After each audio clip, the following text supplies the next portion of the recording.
We now come to a very non-trivial and interesting computation of a Mobius function, and I'll use this to illustrate some of the techniques that I used in the computation of Mobius functions.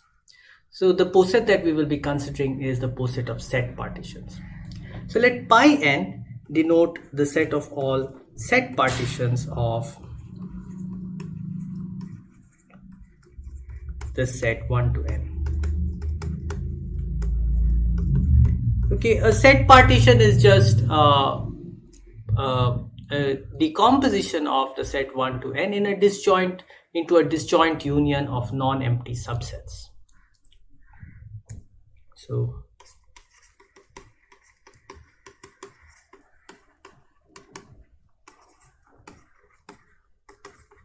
these non-empty subsets are usually called blocks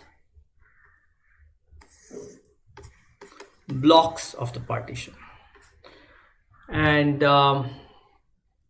so for example, and in this example I'll also introduce the notation. Let's take n equals 8 and let's look at the set partition where the subsets are 1, 3, 6.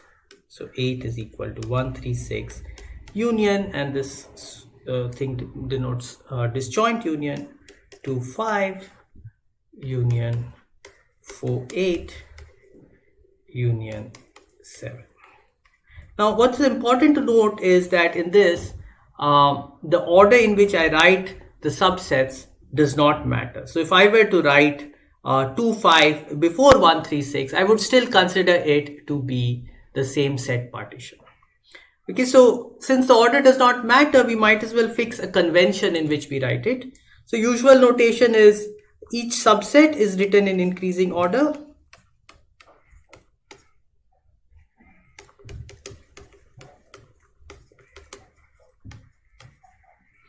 And the subsets themselves are sorted according to their least elements.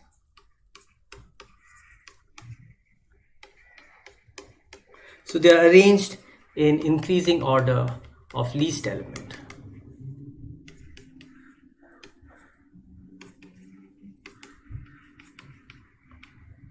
Okay, so this is one way of writing it, which satisfies. It's the only way of writing it which satisfies both these conditions.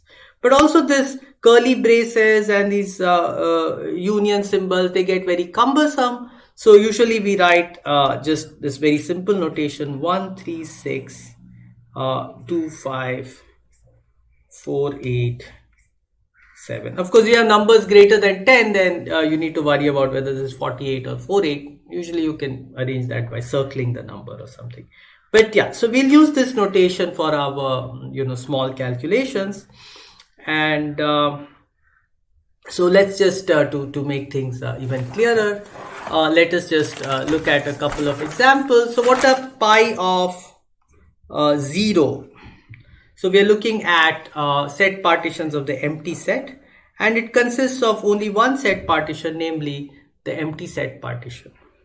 Pi of 1. So these are the set partitions of the singleton set, and there's only one such thing where there's only one block, and that block has size 1. Okay, pi 2. So I'm just listing the elements of pi I. So here you have either one block or you have two blocks. And pi 3, well, now you have a little more. Maybe it's time to get systematic. So what I have to do is I have to add 3 to these things in pi 2. And how many ways can I do it? I can either add 3 as a block all by itself to each of these, or I can add 3 to one of the blocks of these partitions. So to the first partition, it has only one block, so I'll add 3 to it. The second partition has 2 blocks, so I'll add 3 first to the first block, and then I'll add 3 to the second block. And happily, when I do it this way, somehow these rules about the way in which I'm supposed to write the set partitions also are preserved. So now pi 4, how many will there be? So firstly, here I have 5 of these for pi 3, so I'll just add 4 as a separate block to each of those.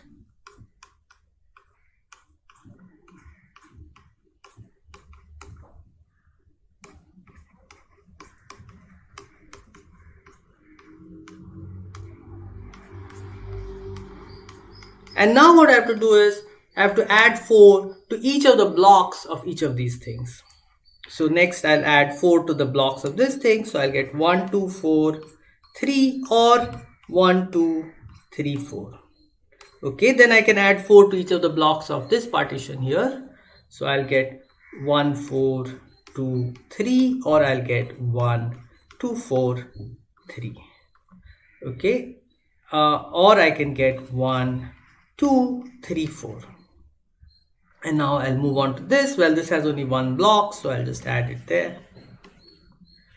And then here I can add it to the first block or the second block. So I get 1, 3, 4, 2 and 1, 3, 2, 4. And finally, I have this 1 slash 2, 3. So to that I can add 1, 4, 2, 3 and 1 slash 2, 3, 4. And how many do I get in all? 1, 2, 3, 4, 5, 6, 7, 8, 9, 10, 11, 12, 13, 14, 15. So this Bn is defined as the Bell number. It's the number of partitions of n. The sequence of Bell numbers looks something like 1, 1, 2, 5, 15, and so on. We can try to compute the next Bell number using this idea that I gave you here. And the combinatorics of Bell numbers in of itself is very interesting. But what we will be interested in today is understanding, putting a partial order on the set of all set partitions and understanding that partial order and computing its Möbius function. The partial order on the set of set partitions of n is that of refinement. So it's defined as follows. Suppose you have two set partitions x, y of the set n. We say that x is less than or equal to y, or x refines y if each block of x is contained inside some block of y.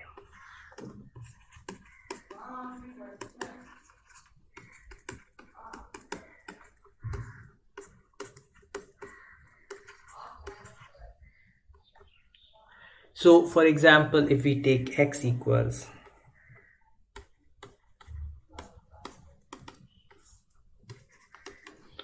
1, 3, 6, 2, 5, 4, 8, 7 and y equals 1, 3, 4, 6, 7, 8, 2, 5, then each of these blocks of y, right, is this 1, 3, 6, this 2, 5, this 4, 8 and this 7. Each of these blocks is contained inside some block of y. These first block, third block and fourth block are contained inside the first block of y, and the second block is contained of x is contained inside the second block of y. And so what we have is that x is less than or equal to y. Let's just try to draw the Hasse diagram of pi n for some small values of n. So pi 2 has just two elements. Pi 2, there's 1, 2 and then there's 1 and 2. Pi 3 has a few more elements. We saw that there are 5 elements. So always on top is the what we call the trivial partition, which has everything is in one block. And at the bottom we have what is sometimes called the discrete partition, where every element is a block of its own. And in between we have the other set partitions.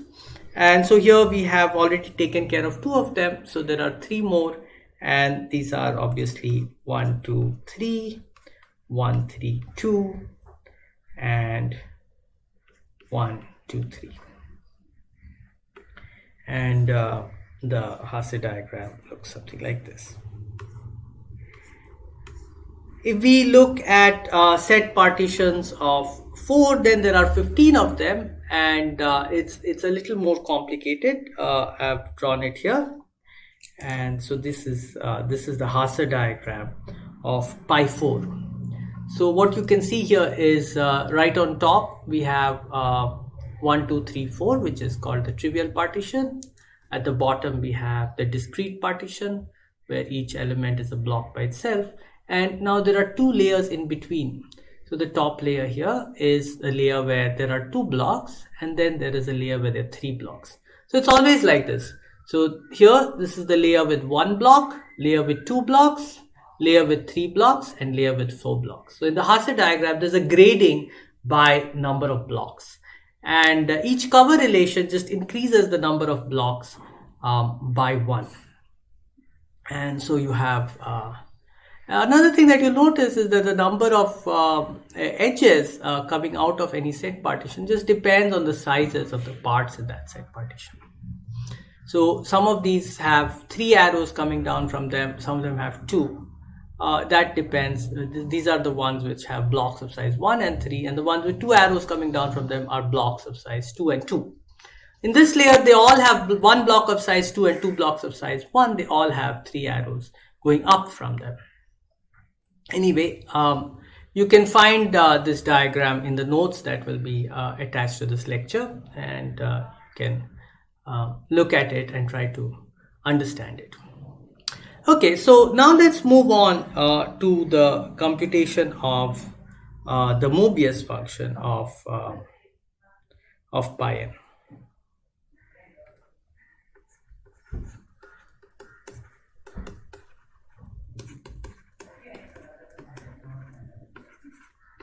Now, what we know about Mobius functions is that they only depend on intervals in the partially ordered set.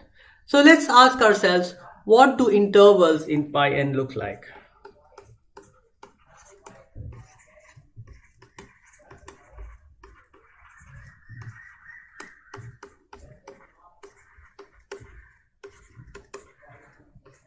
Let's, for example, take the example that we had here, where we have x is 136 25487 and y is 13478/25.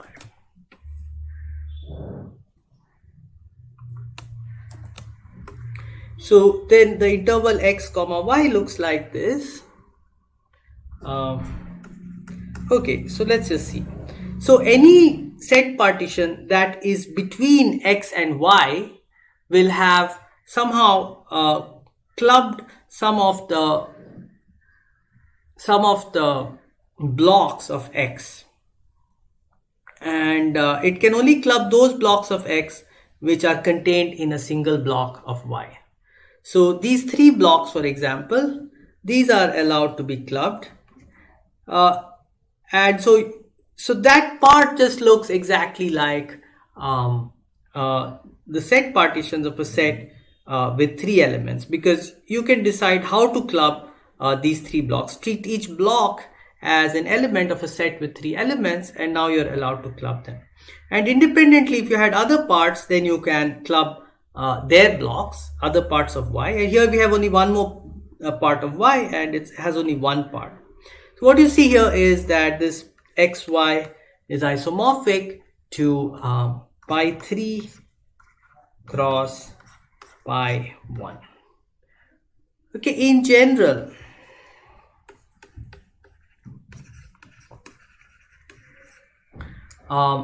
if y has blocks,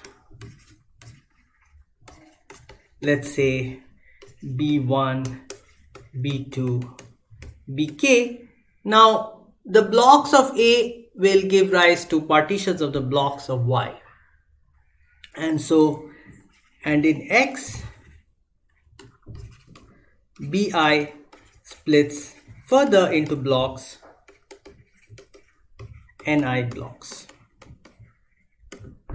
Then the interval X comma Y will be isomorphic to the product I goes from 1 to k pi ni, and by this I mean a product of partially ordered sets. Right here also it's product of partially ordered sets. So So then from what we know about Möbius functions, what we have is that the Möbius function of pi n evaluated between x and y is nothing but the product I goes from 1 to k mu pi ni, and this will be evaluated on the full poset between 0 hat and 1 hat. That is the this is the discrete partition of ni, and this is the trivial partition of ni. The upshot is that so for example, mu pi 8 of the x and y in our example 1 3 6 2 5 4 8 7 comma 1 3 4 6 7 8 2 5 is equal to the product of mu pi 3 0 hat 1 hat and mu pi 1 0 hat 1 hat. So the only thing is to determine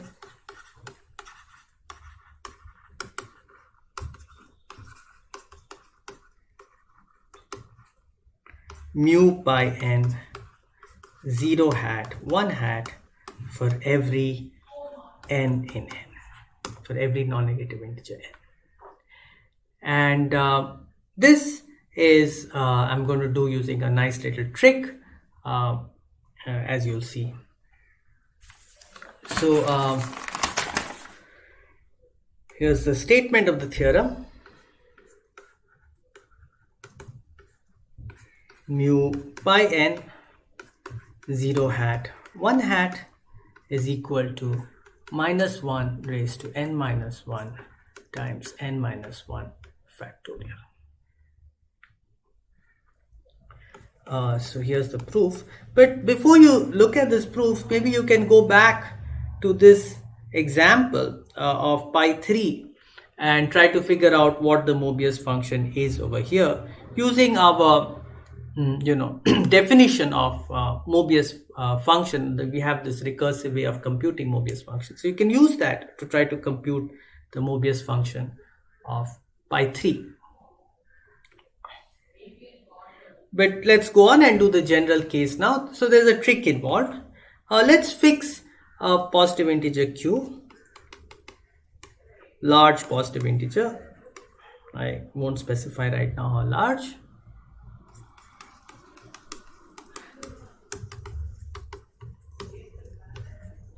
And take an element x as partition of n.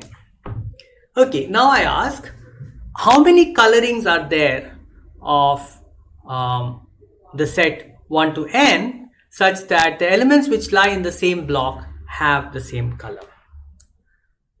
So number of colorings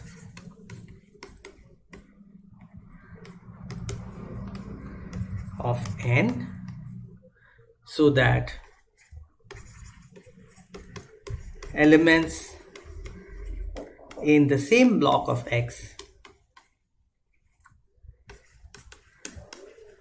colorings with q colors, that elements in the same block of x have the same color. Well, this is a very simple question. It's just I must choose one of q colors for each block. So the answer is q to the number of blocks of x. So I'll use this notation. Absolute value of x denotes the number of blocks of x. Okay, now we'll do the same thing in a different way. We'll do this count in a different way. Now suppose I have a coloring of this kind. If I have a coloring of this kind,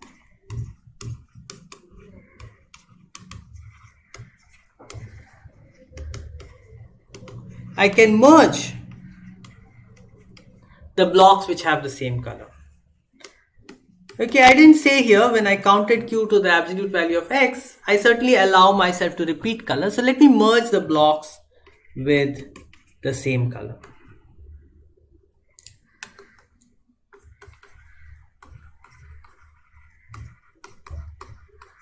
And this gives rise to a set partition Y,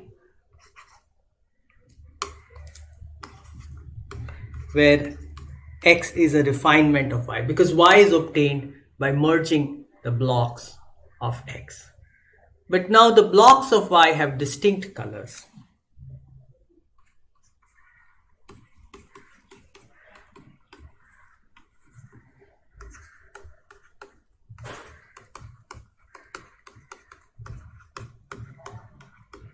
So what we have is that given a coloring of the blocks of X, we get a partition Y such that X is a refinement of Y and the blocks of Y have distinct colors. Conversely, if I give you a partition Y such that X is a refinement of Y and the blocks of Y have distinct colors, I get also a coloring of the blocks of X. And so what I can say is that the number of such colorings is the same, but how many colorings of N such that the blocks of Y have the same color but different blocks have distinct colors? Number of colorings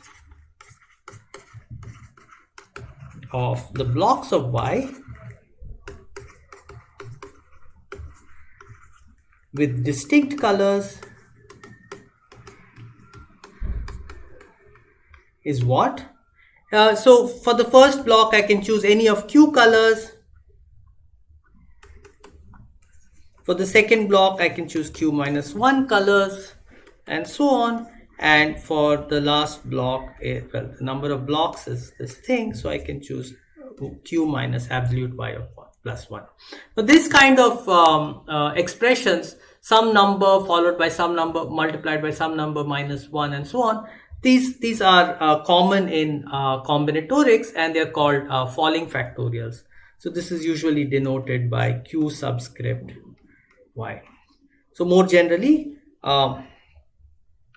Q n is defined to be Q minus 1, Q minus n plus 1. So there are n factors here, each one less than the previous one. Okay, so what we get is that Q raised to X is equal to, this is the number of colorings of the blocks of X, is equal to the sum over all Y greater than or equal to X. By this I just mean X is less than or equal to Y, and then I get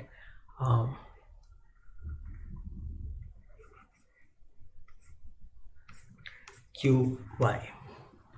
Now this almost looks like the kind of thing to which we want to apply Mobius inversion, except that instead of Y less than or equal to X, this is saying that Y is greater than or equal to X.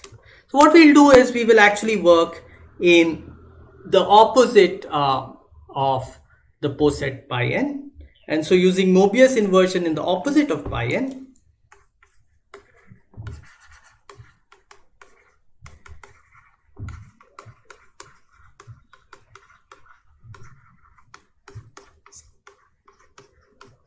what we get is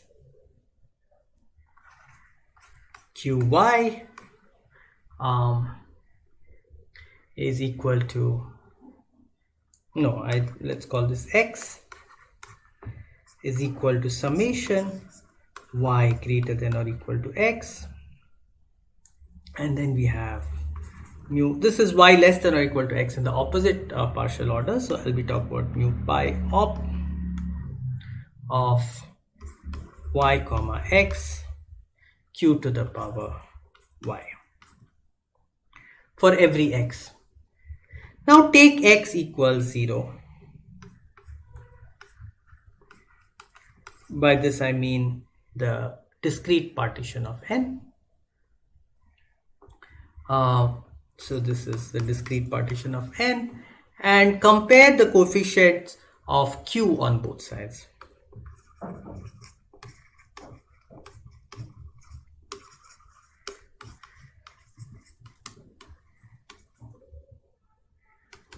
So what's the coefficient of Q on the left hand side? Well, remember, this is just q into q minus 1 and so on. And if I want the coefficient of q, I have to mandatorily choose this q, and here I just choose the integers. And so what I get is that the coefficient of q on the left hand side is minus 1 raised to absolute value of x minus 1 times absolute value of x minus 1. Well, I'm taking x to be, of course, the discrete partition. So the number of parts of x is n. So it's actually just n minus 1 into n minus 1 factorial. And on the right hand side, well, I'm taking q to the power y. Now, I want the coefficient of q, so I want the set partition with only one block, and that's of course only the trivial partition. So I have to take y to just be 1 hat. So what I get is mu of pi n op 1 hat. This is 1 hat, the maximal element of pi, 0 hat. But let's just get rid of this op right now and flip these two around. So 0 hat comma 1 hat. Magically, that's exactly what I wanted to compute.